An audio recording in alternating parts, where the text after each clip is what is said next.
Right now, somewhere in the middle of the ocean, one man stands on the bridge of a $3 billion oil rig, and with a single decision, he controls the fate of 200 lives. He's not a ship captain, he's not a military commander, he's the offshore installation manager, the OIM, and he's the absolute authority on this massive platform. While everyone else shares cramped cabins and works under someone's orders, this man lives differently. He has his own private quarters.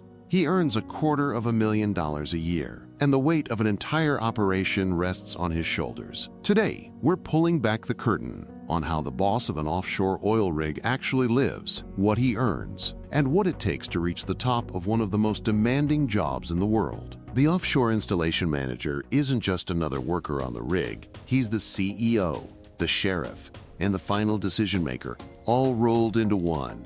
When you're 150 miles from shore with 200 people depending on you, there's no calling head office for approval. The OIM makes the call, and everyone follows. If there's a storm approaching, he decides whether to evacuate or ride it out. If there's an equipment failure, he decides whether to shut down operations or keep drilling. If there's a medical emergency, he coordinates the evacuation. And if there's a safety violation, he has the authority to send someone home on the next helicopter, no questions asked. This level of responsibility is exactly why the job pays what it does. Let's talk about what sets the OIM apart from everyone else on the rig, starting with where he lives. While most workers are crammed into shared cabins with bunk beds and paper-thin walls, the OIM has his own private quarters. We're talking about a single-occupancy cabin, usually about 150 to 200 square feet. He's got a real bed, not a bunk. A desk where he can work in private. His own bathroom with a shower, sink, and toilet. No waiting in line. No sharing space with 3 other guys. There's usually a small sitting area, maybe a couch or a comfortable chair, a TV, and a mini fridge. Some OIM cabins even have a window, which is a luxury most workers never see. This private space isn't about pampering the boss. It's about giving him a place to make critical decisions and be available at a moment's notice. The OIM's cabin is strategically located close to the control room and the bridge. If there's an emergency at 3 a.m., he needs to be on site in under a minute. So his quarters are positioned near the nerve center of the rig, often just down the hallway from where all the critical monitoring happens. He's always on call 24 hours a day for the entire 28-day rotation. There's no clocking out. If something goes wrong, it's his problem. Immediately. Now let's talk about the money. An offshore installation manager typically earns between $130,000 and $200,000 per year, with the most experienced managers on major deepwater platforms reaching $250,000 or more, depending on the company and location. That's potentially $250,000 annually for one of the toughest management jobs on the planet. But that salary is earned. You're working a 28 on, 28 off rotation, which means you're effectively working 6 months out of the year. So that $250,000 is for 6 months of work, but those 6 months are brutal.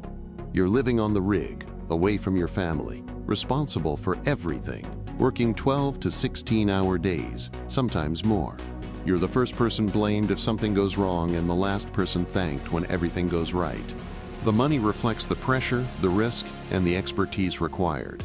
Let's break down what an OIM actually does on a daily basis. The OIM's day typically starts early, around 5 or 6 a.m.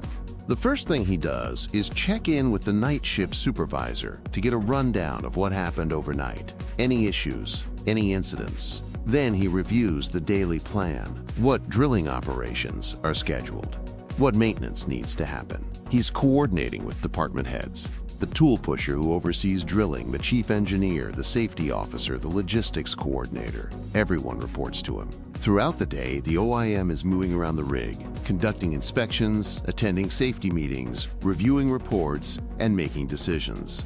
He's not stuck behind a desk. He's out on the drill floor, checking equipment. He's in the engine room, talking to mechanics.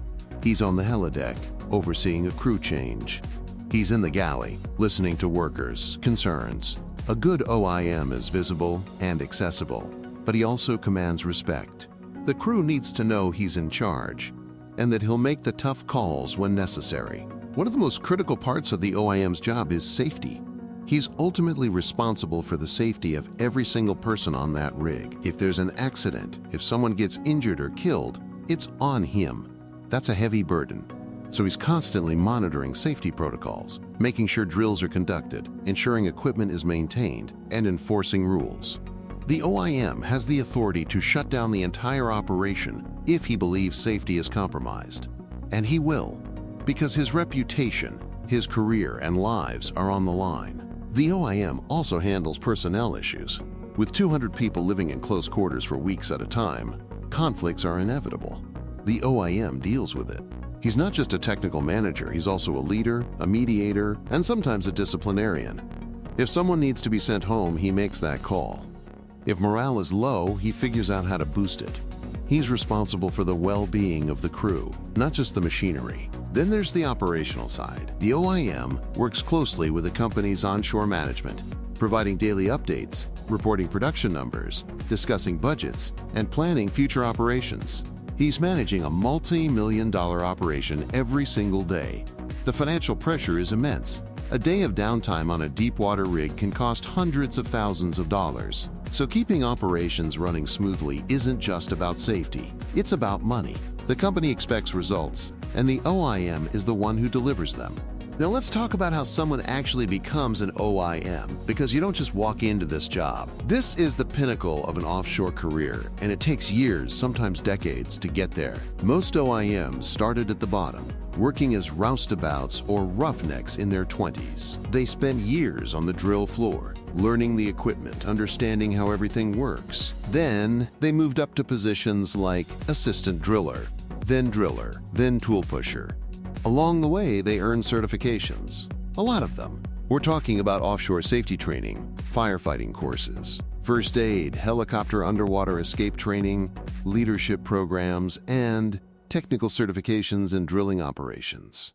Many OIMs have degrees in engineering, petroleum engineering, mechanical engineering, or related fields. But it's not just about technical skills and certifications, it's about experience and proving yourself. You need to show that you can handle pressure, make tough decisions, lead a team, and keep your cool in emergencies. Companies are looking for people who've been tested, who've dealt with blowouts, equipment failures, storms, injuries, and still kept the rig running.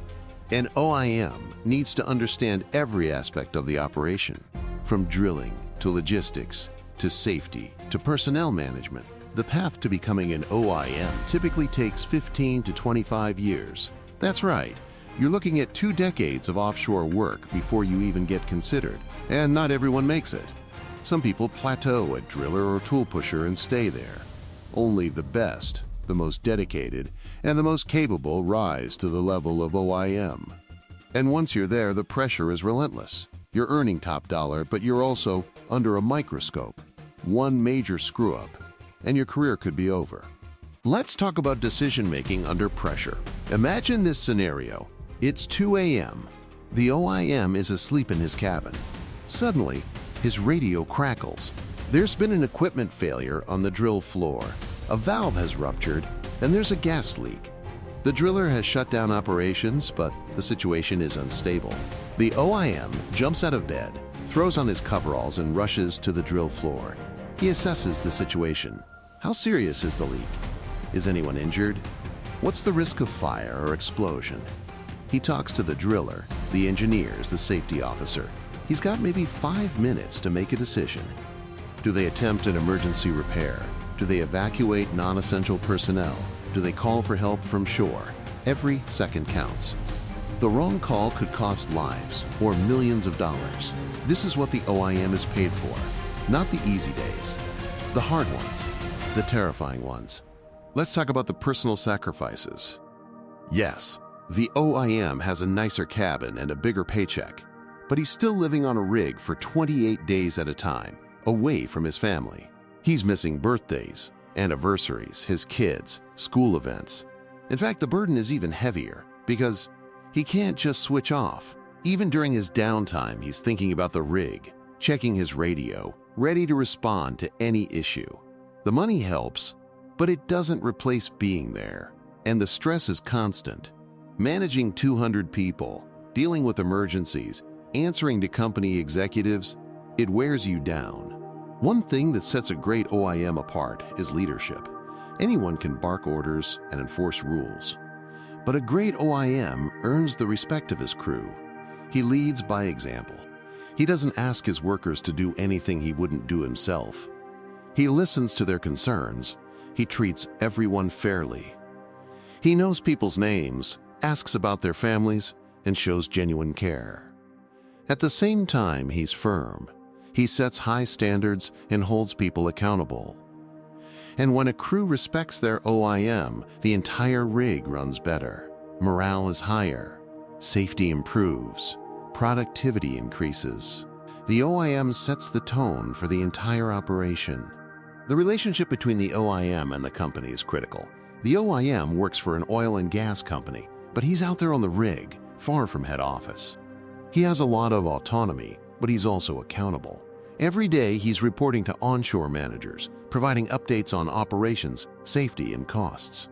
If production is behind schedule, he's getting pressure from above. If there's an incident, he's on the phone explaining what happened and what he's doing to fix it. The company trusts him to run the rig, but they're also watching closely. And if things go south, the OIM is the one who takes the fall. Despite all the challenges, many OIMs love what they do. There's a sense of pride in running a multi-billion-dollar operation, in leading a team, in solving complex problems. There's satisfaction in bringing everyone home safe after a 28-day rotation. And there's the financial reward.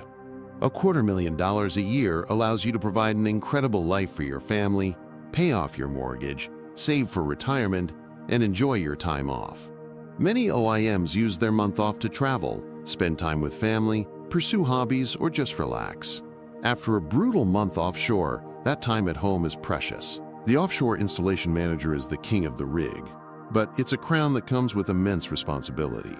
He lives better than everyone else, earns significantly more, and has the authority to make critical decisions. But he also carries the weight of 200 lives on his shoulders, works around the clock, and sacrifices time with his family. It's a job that requires decades of experience, extensive training, and a unique combination of technical expertise and leadership skills. Not everyone can do it, but for those who can, it's the pinnacle of an offshore career.